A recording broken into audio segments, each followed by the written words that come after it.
You know that saying, people don't quit jobs, they quit people?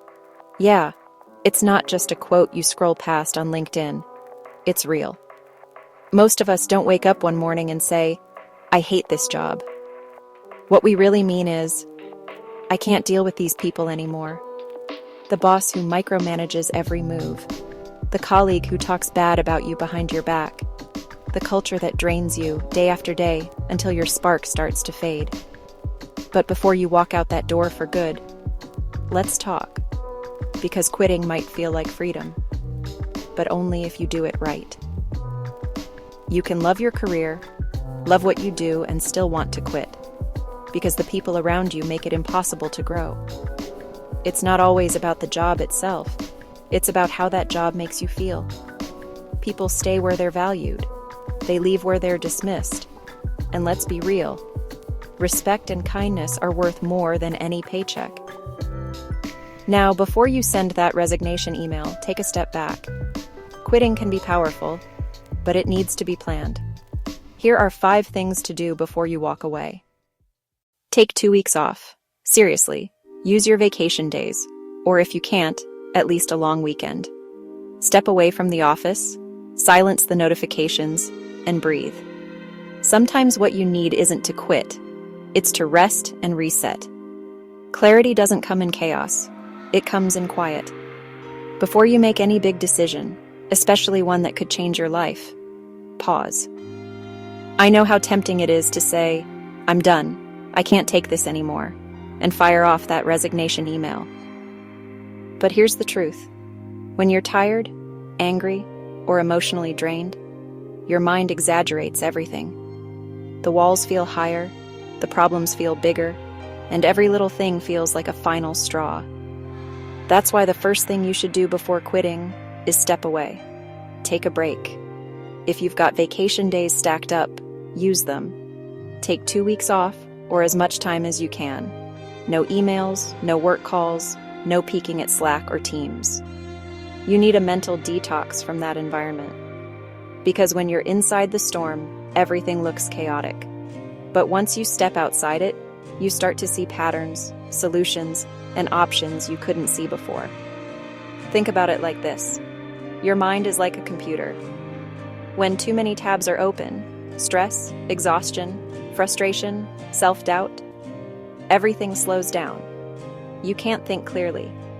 But when you shut it down for a while, give it time to rest, suddenly, everything loads faster. You start to remember who you are outside of that job title. And something amazing happens during that space. You reconnect with yourself. You remember what you actually want. You remember what peace feels like. That's when the real clarity kicks in. Sometimes people take that 2-week break thinking they'll come back ready to resign. And they do. Other times they come back realizing it wasn't the job, it was burnout. The environment still needs fixing, but their energy shifts. They're calmer, stronger, more strategic about their next move. So don't make big decisions from a place of exhaustion. Take that time for yourself, not as an escape, but as an investment in clarity. Go on a small trip, sleep, read, journal, reflect. Talk to people outside your work bubble, because once your head is clear, you'll know what to do. And whatever choice you make, to stay, to speak up, or to walk away, it'll come from a place of strength, not stress. Remember, quitting isn't just about leaving something behind. It's about choosing what you want to move toward. But you can't see what that looks like until you give yourself the space to breathe. Reevaluate the real problem. Ask yourself, is it the job, the company, or a few toxic people? Sometimes a department change or an honest conversation can fix more than quitting can. But you won't know until you look at it from the outside. Now that you've taken a break and cleared your head, it's time to look at your situation from the outside. Without the noise, without the stress, without that knot in your chest that comes from everyday frustration. Ask yourself, what's really making me want to quit? Is it the company itself, the workload, or is it the people? Because those are 3 very different things. And how you deal with each one changes everything. Sometimes it's not the job that's broken, it's the environment around it. Maybe you love the work, but your manager's communication style wears you down. Maybe your team's energy is toxic. Or maybe, somewhere along the way, the respect disappeared, and now every day feels like survival. It's easy to say, I'm done, I'm out. But here's the thing. If you don't identify the real root of your frustration, you might end up in another job, dealing with the same problem in a different building, with different people. So, take time to analyze. Write it down if you have to. What exactly makes your chest tighten before work? What specific things drain you the most? Be brutally honest with yourself. Once you pinpoint the cause, your choices get clearer. If it's a person, maybe it's time for a direct, honest conversation. If it's team culture, maybe you can request a transfer to another department. If it's company values that clash with yours, then yes, maybe it's time to move on. But you won't know which one it is unless you stop reacting and start reflecting. Here's a mindset shift that changes everything. You can't fix what you don't understand, and you can't escape what you keep running from. So instead of asking, should I quit? Ask, what exactly is broken here? Because sometimes the problem is smaller than it feels. Sometimes a tough conversation with the right person can save you months of stress and confusion. And if you do realize it's truly the people, that it's not just a bad day or a bad week, but a pattern, then you'll know with full confidence that quitting isn't running away.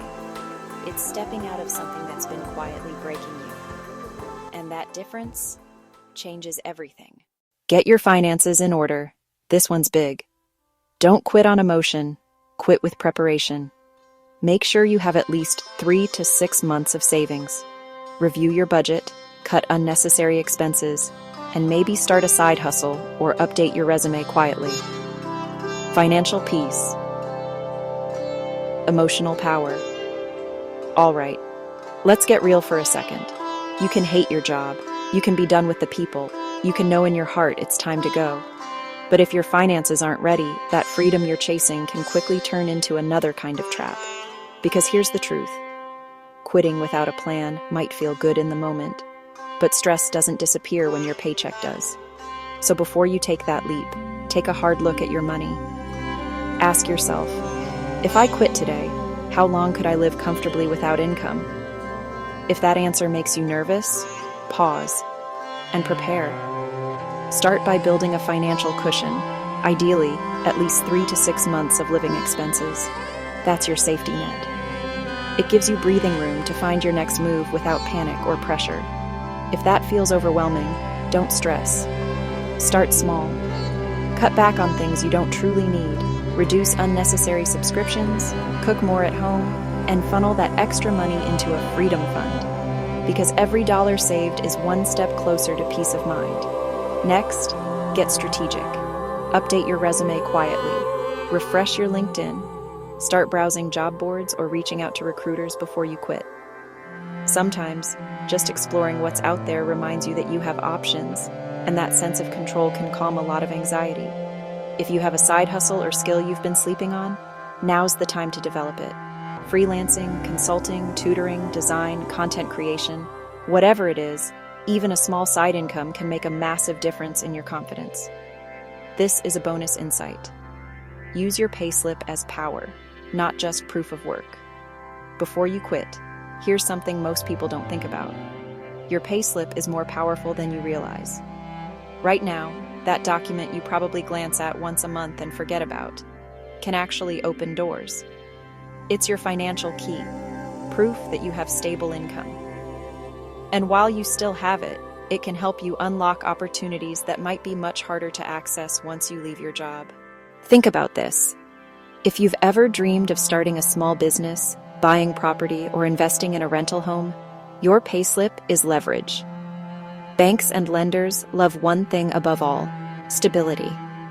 And your current employment, even if you hate it, represents exactly that: consistent income. That means right now, before you quit, you're in your strongest position to Apply for a small business loan or line of credit. Qualify for a mortgage or investment property financing. Get lower interest rates on existing debts. Build credit history tied to verifiable employment. So, here's the strategy. If you know you're going to leave soon, use this time wisely. Use your payslips to secure funding, get pre-approved, or even start your business paperwork while you still have the financial profile lenders want to see.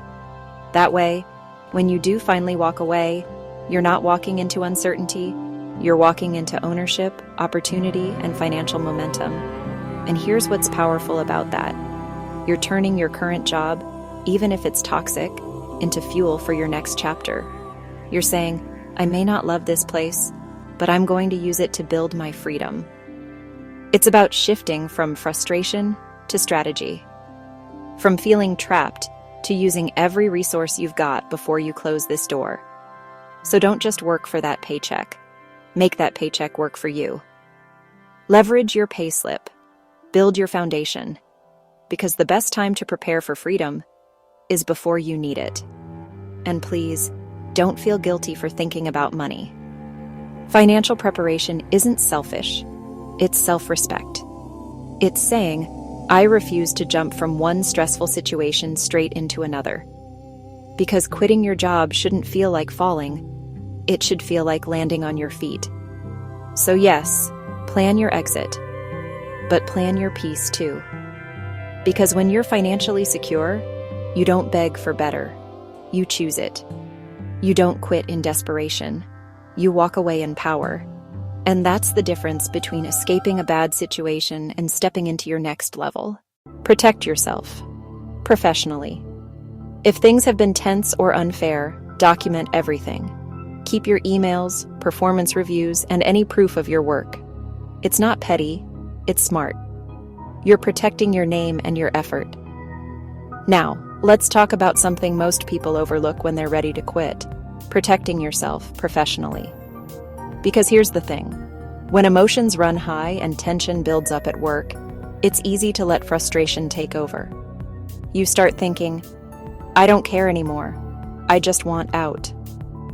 But before you leave, protect your name, your work, and your reputation. You've worked too hard to let a few bad people define your story. Start by documenting everything. If you've faced unfair treatment, micromanagement, false blame, or toxic behavior, keep records. Save important emails, performance reviews, and any evidence of your achievements. Not because you want drama, but because you need proof of your value and integrity. Documentation is your silent armor. It's what keeps your story straight if anyone tries to twist it after you leave. Next, stay professional until your last day, even when others aren't. Trust me, I know how hard that is when the environment has drained you. But professionalism is your power move. Finish your tasks, send that final email with gratitude, and walk out with grace. Why? Because how you leave says just as much about you as how you worked. And sometimes the same people who underestimated you will remember your composure long after you're gone. Leaving on good terms isn't about pleasing others. It's about preserving your peace. And don't forget to collect what's yours, physically and digitally. Download performance reports, letters of recommendation, work samples, if allowed, and contact info for professional connections. That network can open doors later, even in places you least expect. You want to walk out with your head high, your reputation intact, and your next steps ready. Here's the key mindset. Leaving a toxic workplace doesn't mean leaving your power behind. It means taking it back, carefully, wisely, and on your terms. So, while others might leave in chaos, you'll leave in control. And that difference? That's what separates those who quit emotionally from those who move forward intentionally. When you protect your name, your work, and your story, you're not just quitting a job. You're closing a chapter with confidence. You're setting the tone for how the next one begins. Create a plan for what's next. Quitting shouldn't just be an escape. It should be a step forward. Whether that's a new role, a passion project, or time to rebuild your confidence have a direction, even if it's just a small one. You don't need the full map, just the next step. So you've taken your break, reflected on what's really wrong, got your finances in order, and protected yourself professionally. Now comes the most powerful part. What's next? Because quitting your job isn't the end of something. It's the beginning of something new. And how you prepare for that next chapter determines whether you're escaping or evolving. Let's be honest. It's easy to say, I'm done. But what's harder and far more meaningful is saying, I'm ready for something better.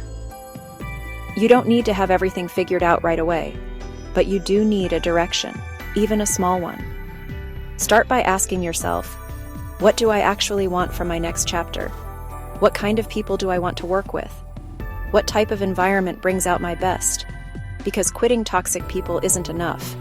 You have to move toward people who inspire, respect, and challenge you in healthy ways. Here's a powerful truth. Clarity builds confidence. When you know where you're going, you stop being afraid of where you've been. So sketch out your plan. It doesn't have to be perfect. It just needs to exist. Update your resume, reach out to mentors, start applying, or even explore a different path entirely.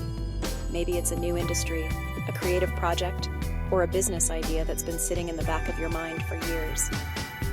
Every step counts, even small ones. Because the goal isn't just to leave something behind. The goal is to build something that feels right. And here's something people forget. Your worth didn't vanish because one job couldn't see it. Sometimes leaving isn't about proving them wrong. It's about proving yourself right.